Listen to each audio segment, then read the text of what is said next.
The morning sun cast long shadows across the surface of New Haven as Captain Jake Morrison finished his coffee and checked the daily reports. The mining colony had been peaceful for 3 years now, with families building homes and children attending the orbital education stations that floated like bright stars above the planet. Nearly 1 million humans called this place home, and Jake felt proud to protect them.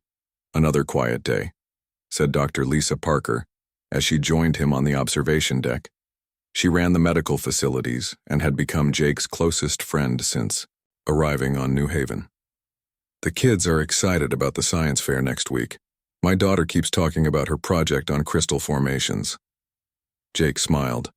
800,000 children lived and learned on the education stations, safe from the planet's dust storms and mining operations. The stations were marvels of human engineering, complete with gardens, playgrounds, and laboratories where young minds could grow and explore.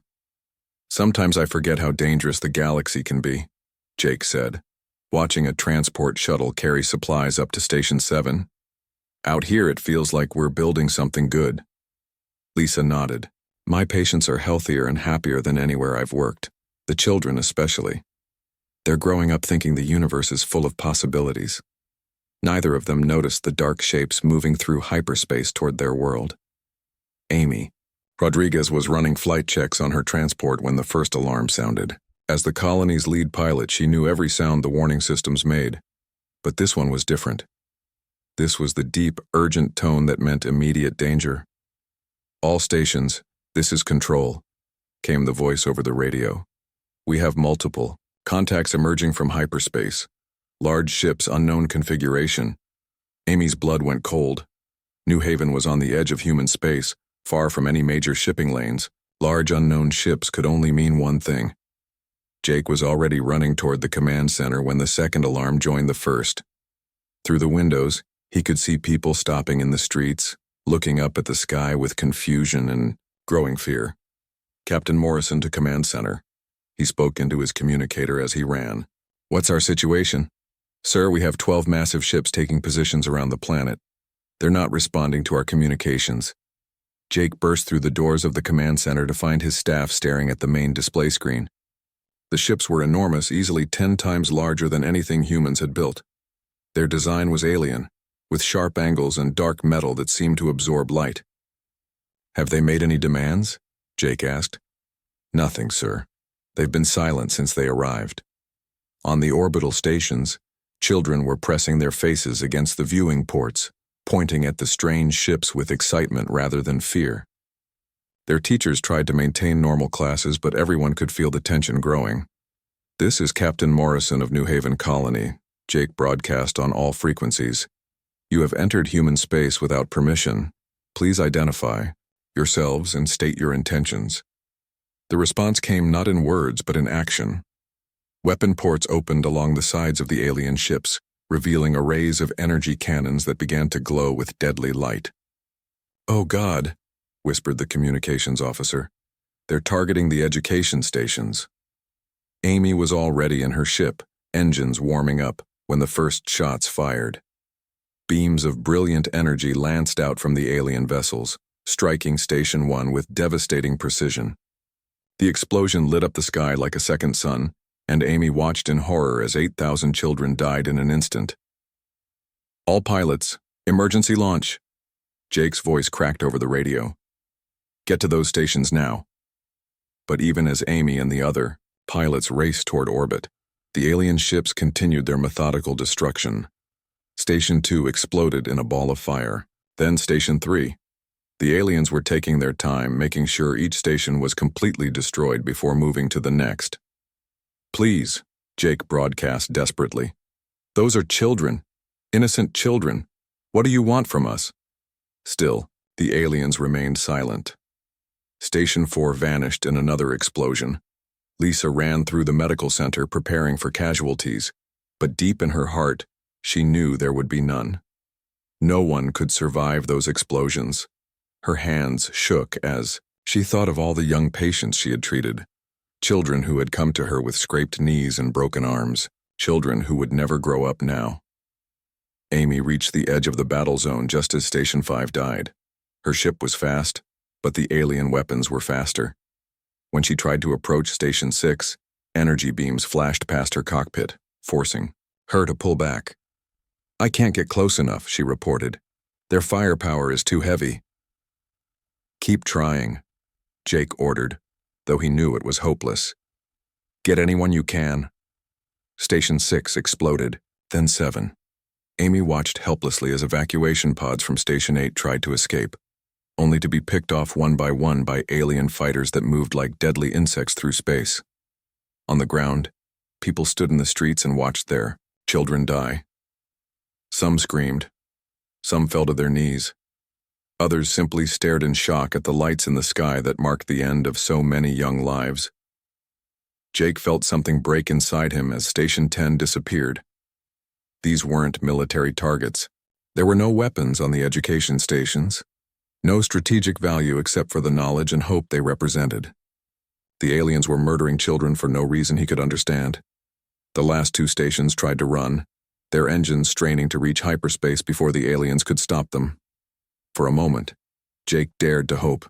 Then energy beams reached, out across the void, and Stations 11 and 12 joined their sisters in death. In less than 2 hours, 800,000 human children had been murdered. The alien ships hung in space for several minutes longer, as if admiring their work. Then they turned and disappeared back into hyperspace, leaving behind only wreckage and grief. Amy managed to rescue 43 people from the debris field, 43 survivors out of 800,000. Most were teachers who had been near emergency pods when the attacks began. None were children. Jake stood in the command center staring at the empty space where the education stations had been. His staff waited for orders, but he had none to give. How do you respond to something like this? How do you process the murder of nearly 1 million children? "Sir," the communications officer said quietly. "We're receiving a transmission." On the screen appeared an alien face, reptilian and cold, with eyes like black stones. When it spoke, its voice was translated by the computer into flat, emotionless words. "I am Admiral Krexthul of the Zephyrian Empire.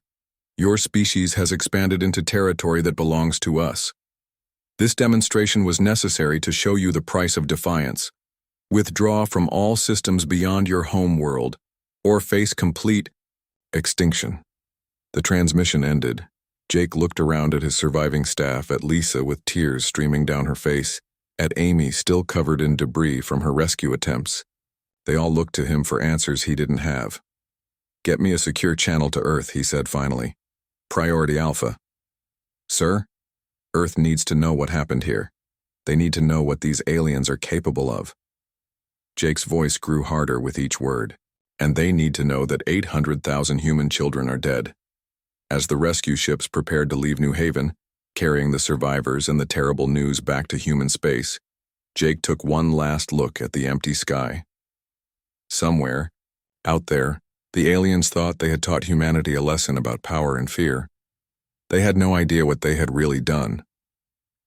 The news hit Earth like a hammer blow. In the government buildings of Washington, President Daniel Stone sat in stunned silence as Admiral Kate Sullivan read the report from New Haven. 800,000 children.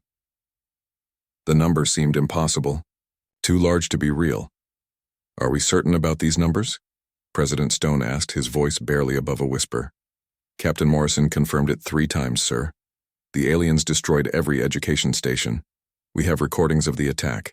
Admiral Sullivan's hands trembled slightly as she placed the datapad on the desk. There were almost no survivors. Within hours, the story spread across every news channel on Earth. People stopped what they were doing to watch the footage that Amy Rodriguez had managed to record during her desperate rescue attempt. The images of the education stations exploding, one after another, played over and over until they were burned into the minds of every human who saw them. In Chicago, factory, worker Mike Thompson put down his tools and walked out of his shift when he heard the news. His own children were safe at home, but the thought of 800,000 young lives snuffed out made him sick to his stomach. All across the city, all across the world, people were doing the same thing. "Those were babies," said Karen Lewis, a teacher in New York, as she watched the news with tears in her eyes. Some of them weren't even 10 years old. What kind of monsters do this? The protests started small. A few dozen people gathered outside the White House, holding signs demanding action. By the next day, there were thousands. By the end of the week, millions of humans filled the streets of every major city on Earth, all carrying the same message: make them pay. General Marcus Webb had never seen anything like it in his 30 years of military service.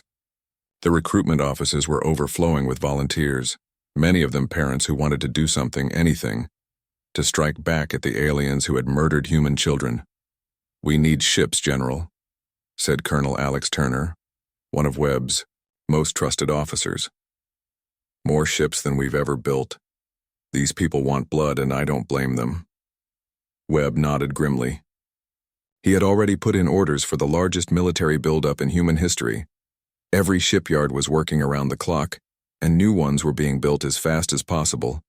But ships took time, and time was something they might not have. "What about our secret projects?" Webb asked. "The experimental weapons program. Dr. Ryan Cooper thinks he's close to a breakthrough.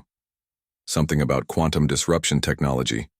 Says it might be able to punch through alien shields." Meanwhile, in a heavily guarded laboratory beneath the Rocky Mountains, Dr. Cooper was indeed close to something revolutionary.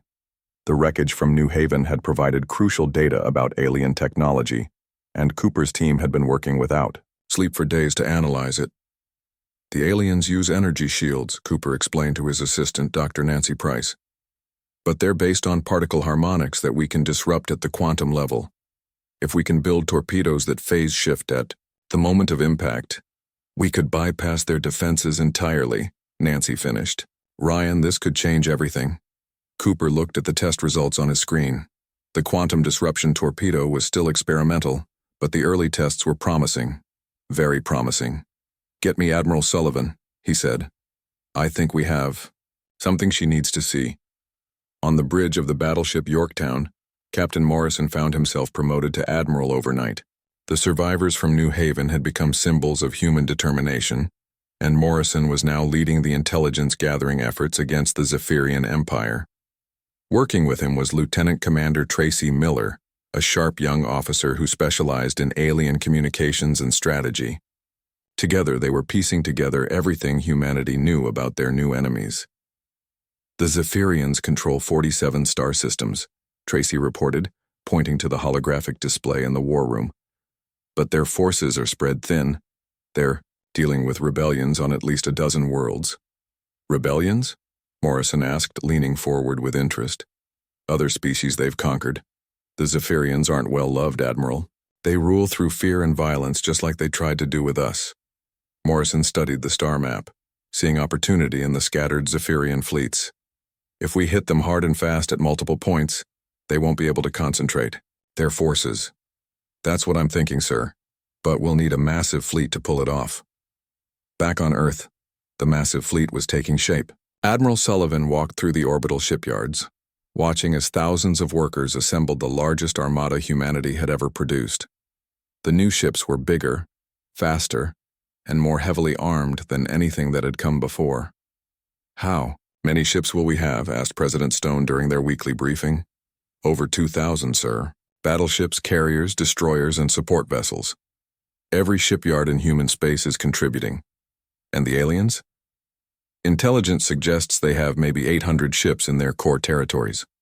The rest are scattered across their empire, putting down rebellions and maintaining control."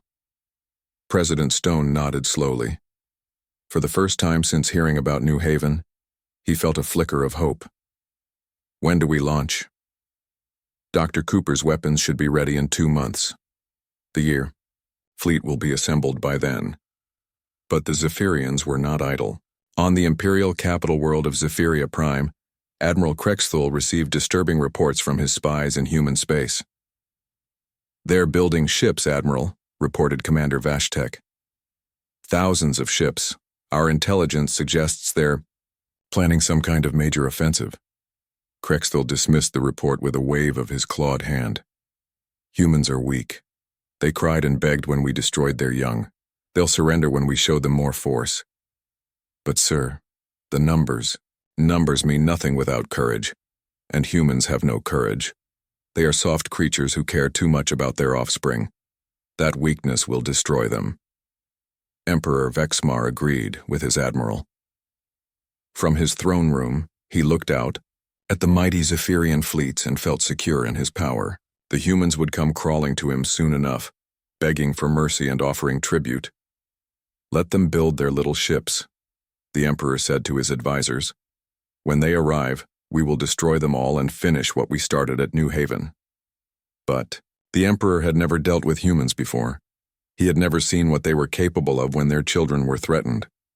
He had never witnessed the terrible focus that came when an entire species decided that something must be paid for, in blood. On Earth, the final preparations were being made. General Webb reviewed the battle plans one more time, while Admiral Sullivan checked the status of the fleet. Dr. Cooper ran final tests on the quantum disruption torpedoes that would give humanity its edge. In the streets, the protests continued, but now they carried a different message. Where once the signs had demanded action, now they promised it. Remember New Haven appeared on walls and banners across human space. President Stone stood before the Global Assembly to make his announcement. The chamber was packed, and billions more watched on screens around the world. 2 months ago, the Zephyrian Empire murdered 800,000 human children, he began, his voice steady despite the emotion in his eyes. They did this not for any strategic purpose but to frighten us into submission. They wanted to show us that resistance was futile. The president paused, looking out at the assembled representatives of humanity. They were wrong. Tomorrow, Admiral Sullivan launches Operation Righteous Fury. Our fleet will travel to Zephyrian space and we will show them what happens when you murder our children. There will be no negotiation. There will be no compromise. There will be justice. The chamber erupted in applause that lasted for several minutes. When it finally died down, President Stone spoke again, his words carried to every human world. To the Zephyrian Empire I say this. You awakened something in humanity that you do not understand. You wanted to teach us about power through fear. Instead, you taught us about power through purpose. You will regret what you have done. The next morning, over 2,000 human warships departed Earth orbit, their hulls gleaming in the sunlight. Admiral Sullivan stood on the bridge of her flagship, the Dreadnought Vengeance, and watched the fleet form up around her. All ships. Report ready, Admiral, came the voice of her communications officer. Sullivan nodded and gave the order that would change the galaxy forever. Jump to hyperspace. It's time to collect what they owe us. The human fleet dropped out of hyperspace at the edge of the Kepler 442 system, like a storm breaking over calm waters. Admiral Sullivan stood on the bridge of the Vengeance, watching as 2,000 ships formed battle lines in the darkness of space. Target confirmed, Admiral, reported the tactical officer. Zephyrian Military Station, exactly where intelligence said it would be. The station was massive, a dark metal fortress that served as a refueling point for Imperial fleets.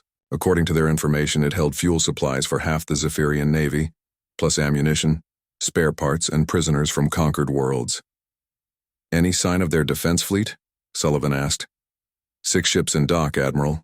Looks like they weren't expecting company. Commander Steve Adams led the vanguard, 50 of humanity's fastest destroyers racing ahead of the main fleet. His ship, the Ranger, had been one of the first to volunteer for the mission. Like most of the crew, Adams had children back on Earth, and the thought of New Haven's murdered young ones burned in his chest like fire. Vanguard to all ships, Adams broadcast to his formation. Remember what we're here for. No mercy for those who kill children. The Zephyrian station's alarms began screaming as the human fleet approached. Commander Thekvor, the station's commanding officer, stared at his sensors in disbelief. The display showed more ships than he had ever seen in one place.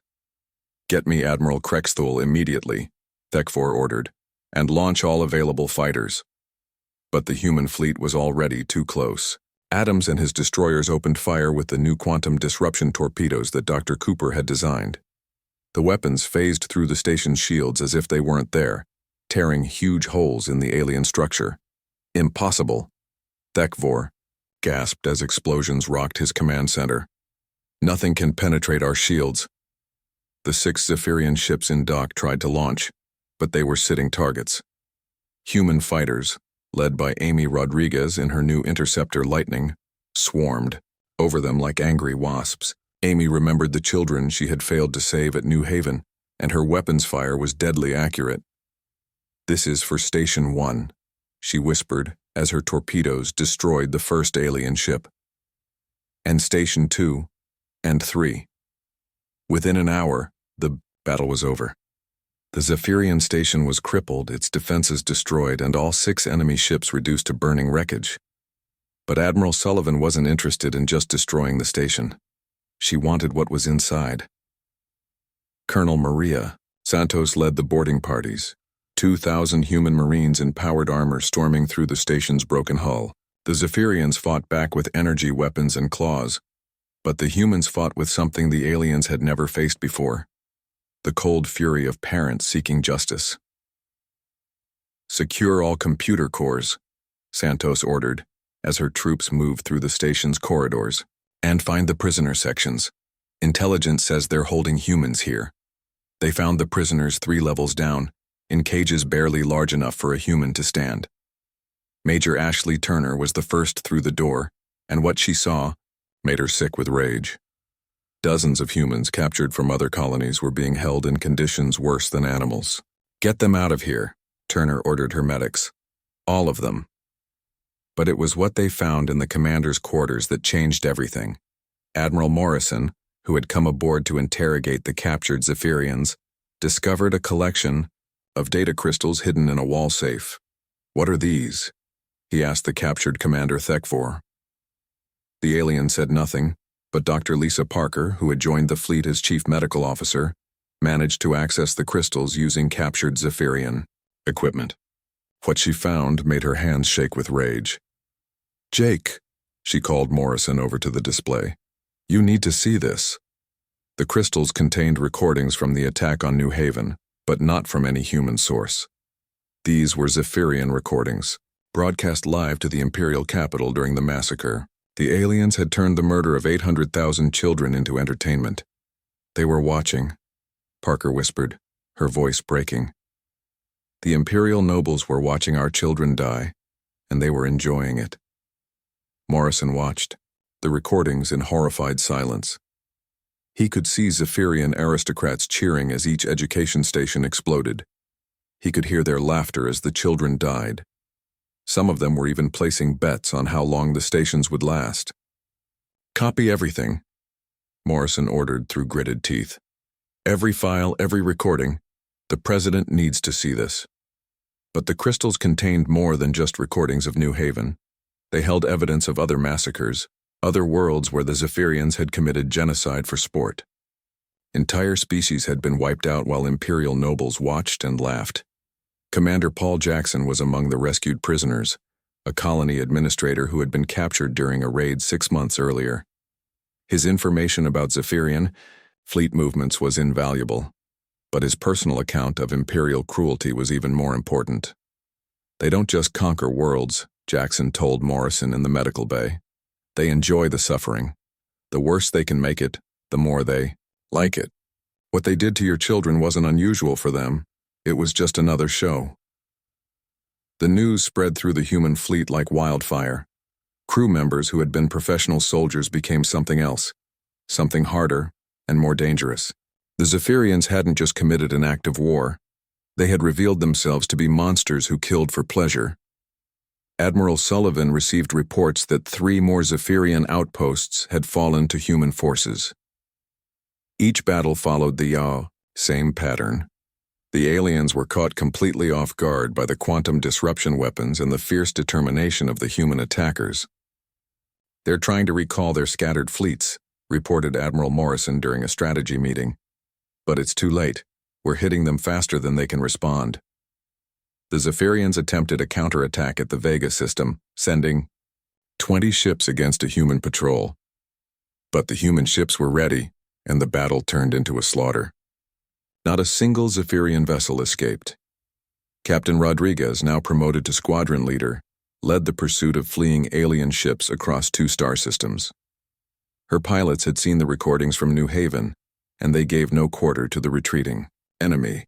"Command, this is Lightning Squadron," she reported after the battle. "All enemy vessels destroyed. No survivors." "Copy that, Lightning. Any casualties on our side?" "Negative, Command. Not even a scratch." The speed and completeness of human victories shocked the Zephyrian Empire. Admiral Krexthul, receiving reports of defeat after defeat, began to realize that something had gone terribly wrong with his assessment of human capabilities. "How are they penetrating our shields?" he demanded of his science officers. "Our defensive technology is centuries ahead of theirs." "Unknown, Admiral. But every human weapon seems designed specifically to counter our defenses." Emperor Vexmar, safe in his palace on Zephyria Prime, refused to believe the reports. "Humans are weak. They cried when we killed their young. They cannot defeat the Imperial fleet." But his admirals were beginning to have doubts. Commander Sektar, one of Krexthul's most trusted officers, had been studying the human attacks with growing concern. "They're not fighting like any species we've encountered before," he reported. "They show no fear, they take no prisoners, and they never retreat. It's as if they're not trying to win battles but to destroy us completely." "Nonsense," Krexthul replied. "No species fights to total extinction." "Sir, with respect, I don't think the humans are fighting for conquest. I think they're fighting for revenge." Back on Earth, President Stone watched the battle reports with grim satisfaction. The human fleet was winning every engagement, and Zephyrian forces were in full retreat across 3 sectors. But he knew this was just the beginning. "How long, until we reach their capital?" he asked Admiral Webb. 3 weeks, sir. Maybe less if they keep retreating." "And our casualties?" "Remarkably light. The enemy seems unable to adapt to our tactics or weapons. They're fighting the way they always have, but we're fighting like we have nothing left to lose." Webb paused, then added quietly, "Which in a way we don't. They took our future when they killed those children. Now we're here to collect the debt." The recordings from the captured station had been broadcast to every human world, and the reaction was immediate and fierce. Where before there had been anger, now there was something colder and more focused. The Zephyrians had shown humans what real evil looked like, and humanity had responded by becoming something the galaxy had never seen before. Dr. Cooper's quantum weapons were proving devastatingly effective, but it was the human crews themselves that made the difference. They fought with a precision and determination that came from knowing exactly what they were fighting for, and exactly what their enemies had done.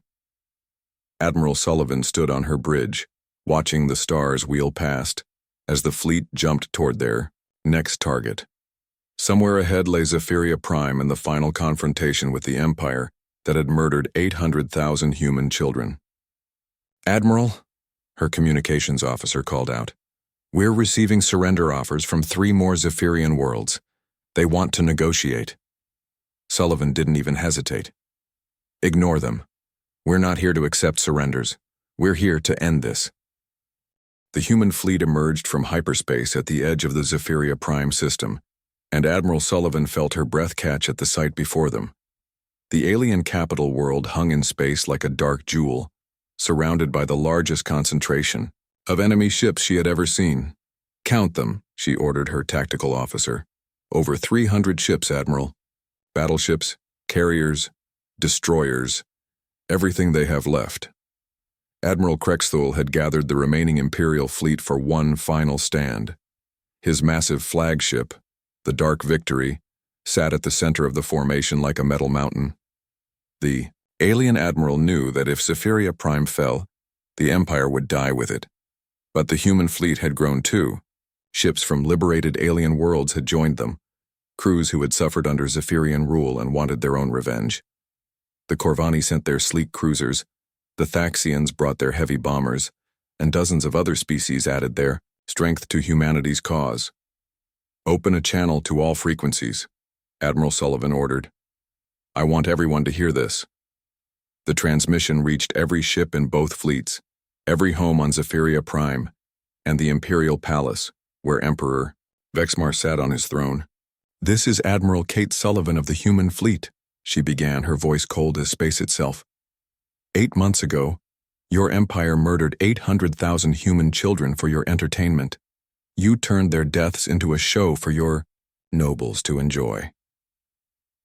On Zephyria Prime, Emperor Vexmar shifted uncomfortably on his throne. The humans' words were being broadcast across his capital, and he could see crowds gathering in the streets. You wanted to teach humanity about power through fear, Sullivan continued. Today we teach you about power through justice. There will be no negotiation. There will be no quarter. You will face the consequences of what you have done. President Daniel Stone's voice joined the broadcast from Earth. To the people of the Zephyrian Empire who had no part in the massacre of our children, lay down your arms and you will be spared. To those who participated, who watched, who cheered, your time has come. The battle began immediately. Admiral Krexthul launched his fighters first, thousands of alien craft swarming toward the human fleet like angry insects. But Amy Rodriguez and her pilots were ready for them. Remember New Haven? She called over the squadron frequency as her fighters dove into the enemy formation. The space battle that followed was the largest in galactic history. Ships burned and died on both sides, but the humans fought with a focus that the aliens couldn't match. Every human pilot had seen the recordings of their children being murdered for sport, and that knowledge made them deadly. Captain Paul Jackson, freed from Zephyrian captivity and now commanding a destroyer, led a group of human ships straight into the heart of the enemy formation. His quantum torpedoes punched through alien shields like they were paper, each explosion avenging another. Young life lost. On the planet's surface, Colonel Maria Santos commanded the ground invasion. Her Marines landed in the capital city, supported by troops from a dozen allied species. The Zephyrian soldiers fought hard, but they were defending a cause that even they knew was wrong. Major Ashley Turner led her squad through the streets of the alien capital, heading for the Imperial Palace. They had one mission: capture Emperor Vexmar and his court, the beings who had turned genocide into entertainment. Dr. Lisa Parker worked in the field hospitals, treating wounded from both sides.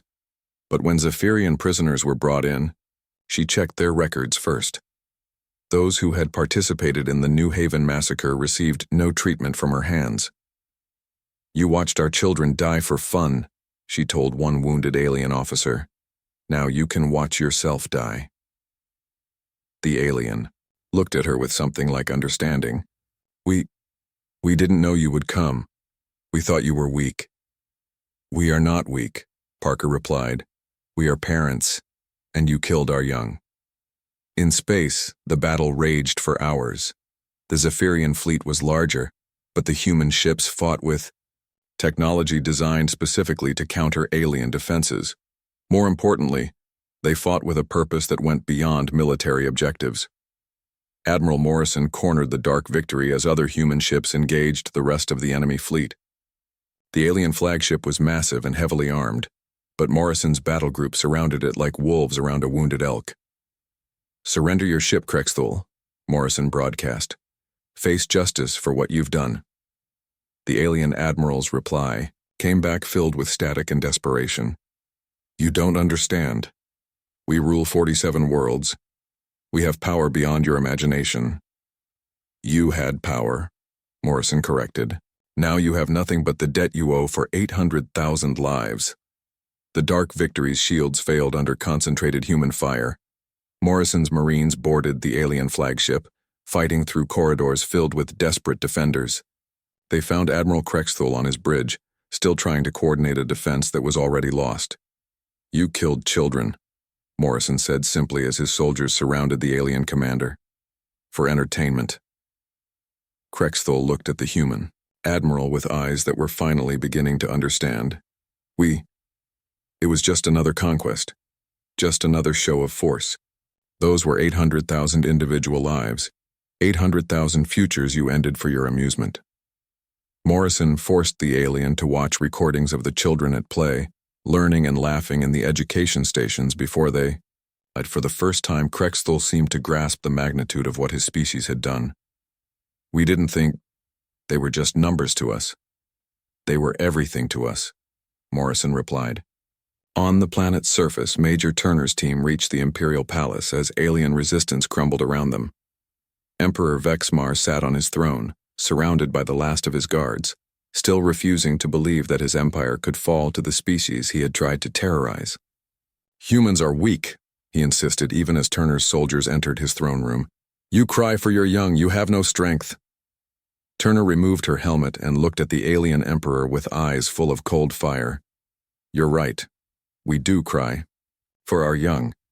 That's what makes us strong." The emperor was taken alive, along with the nobles who had watched the New Haven massacre as entertainment. They would face trial for their crimes, judged by representatives of every species they had wronged. General Marcus Webb coordinated the occupation of Zephyria Prime from his command ship. Reports came in from across the former empire. Zephyrian forces were surrendering on dozens of worlds, while liberated populations cheered their human rescuers. Dr. Ryan Cooper's quantum weapons had proven so effective that the war ended in half the time anyone had expected. But it wasn't just the technology that had won the day. It was the human capacity for focused anger, for turning grief into purpose. The war crimes trials began immediately. Emperor Vexmar and his nobles were forced to watch every recording of every atrocity they had committed, not just against humans, but against dozens of species over centuries of conquest. "We didn't know," Vexmar pleaded during his trial. "We thought it was just conquest, just the natural order." 800,000 children, replied the human prosecutor. "Say their names, all of them." When the alien emperor would not, he was sentenced to life imprisonment on a prison world where he would spend the rest of his days thinking about the young lives he had ended for sport. Admiral Krexthul received a different punishment. He was forced to serve on the memorial station that humanity built at New Haven, tending the quantum crystal walls where the names of all 800,000 children were inscribed. Every day he would clean those names and remember what his cruelty had cost. The Zephyrian Empire was dissolved, its member worlds given the choice of independence or joining the new Galactic Alliance under human protection. Most chose protection, having seen what humans were capable of when their children were threatened. Amy Rodriguez stood in the memorial station's main hall, looking up at the walls covered with names. So many names, so many young lives cut short. But their deaths had not been meaningless. The galaxy was safer now, more just, because humanity had refused to let their murder go unanswered. "We did it," she whispered to the memorial walls. "We made them pay." Admiral Sullivan arrived at the memorial for the dedication ceremony. Representatives from dozens of worlds came to honor the children whose deaths had changed the galaxy. The memorial would serve as a reminder. There are some lines that, once crossed, lead only to absolute reckoning. President Stone gave the final speech, his words carried to every world in human space and beyond. "These children died because evil beings thought they could frighten us into submission. Instead, they showed us what we were truly capable of when those we love are threatened. The galaxy will remember their names, and the galaxy will remember what happened to those who took their lives." Admiral Morrison stood before the memorial wall, looking up at names written in light that would never fade. 800,000 children, each one a unique individual with dreams and hopes and futures that had been stolen from them. "Your sacrifice saved the galaxy," he told them quietly. "You showed us what we needed to become. Rest now. You are avenged." The human fleet dispersed to patrol the former Zephyrian territory, ensuring that the peace would be kept and that no other species would suffer as the children of New Haven had suffered. Humanity had learned a terrible lesson about the galaxy's capacity for evil, but they had also taught the galaxy something about the power of righteous anger. The names on the memorial wall glowed softly in the starlight. 800,000 points of light that would burn forever in memory of the young lives lost and the justice that followed. The galaxy was a different place now, shaped by their sacrifice and humanity's response to it. Some lines once crossed change everything. The Zephyrian Empire had learned that lesson too late.